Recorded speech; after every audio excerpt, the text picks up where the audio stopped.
걸핏하면 화를 내는 사람보다 어쩌다 한 번 터뜨리는 사람이 더 무서운 법이죠.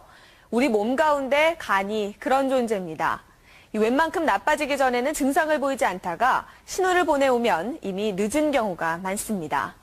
따라서 평소 간의 건강을 확인하는 것이 중요한데요.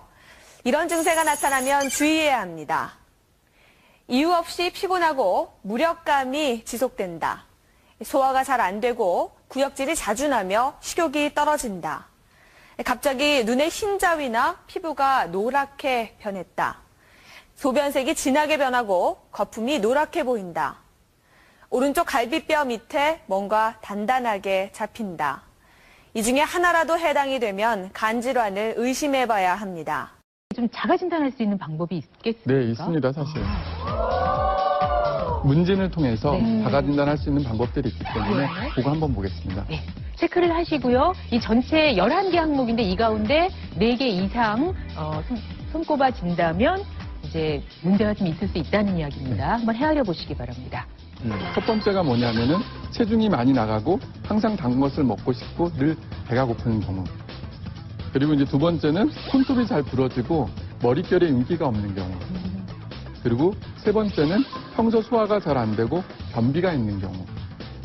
네 번째는 수면 시간이 길어지고 자고 일어나도 몸이 무거운 경우. 다섯 번째는 집중력이 많이 떨어진 경우.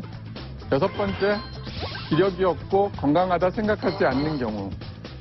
일곱 번째는 머리가 아프고 늘 피곤한 경우. 그리고 여덟 번째는 피부가 건조한 경우. 아홉 번째는 비염이나 천식 등 알레르기 질환을 가지고 있는 경우. 열 번째는 치주병 등 잇몸 질환이 있는 경우. 마지막으로 11번째는 고혈압이나 당뇨병을 앓고 있는 경우.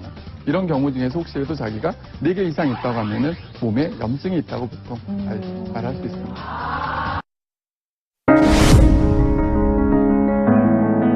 노인들이 사라지고 있다.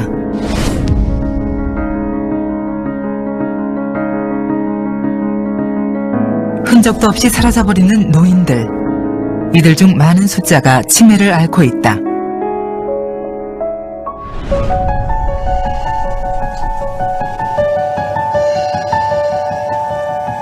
그런데 정작 문제는 본인 스스로 치매란 사실을 인지하지 못하고 있다는 것이다. 그리고 보호자들 역시 이들이 실종되기 전까지 알아차리지 못하고 있다.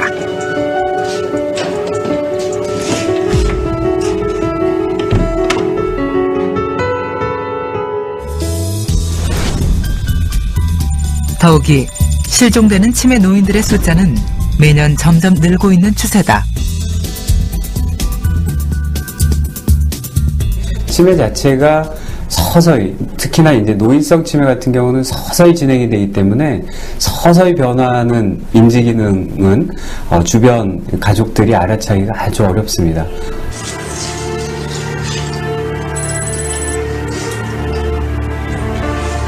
국경자 씨 역시 아버지가 실종된 후에야 치매인 것을 깨달았다.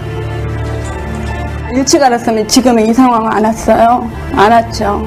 올 수가 없고, 왜 그러냐면 미리 저희들이 조그만 상식이 있었더라면, 치매에 대한 조그만 상식이 있었더라면. 지금 떠올려보면 그는 전형적인 치매 초기 증상을 보이고 있었다.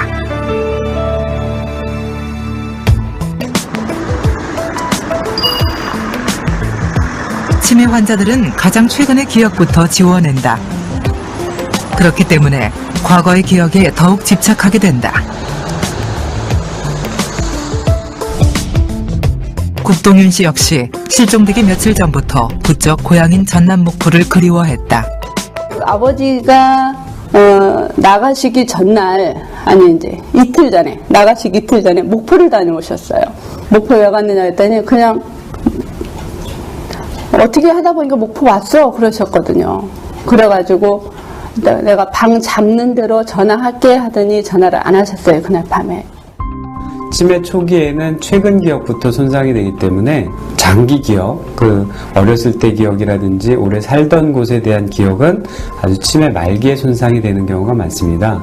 그래서 우리 부모님이 어렸을 적 기억 아니면 오래 살던 집에 대한 기억이 아주 또렷하다고 그래서 우리 부모님은 정신이 맑다 이렇게 생각하는 경우가 있는데 그렇게 되는 거는 이제 치매 치료의 아주 중요한 시기를 놓쳐버리는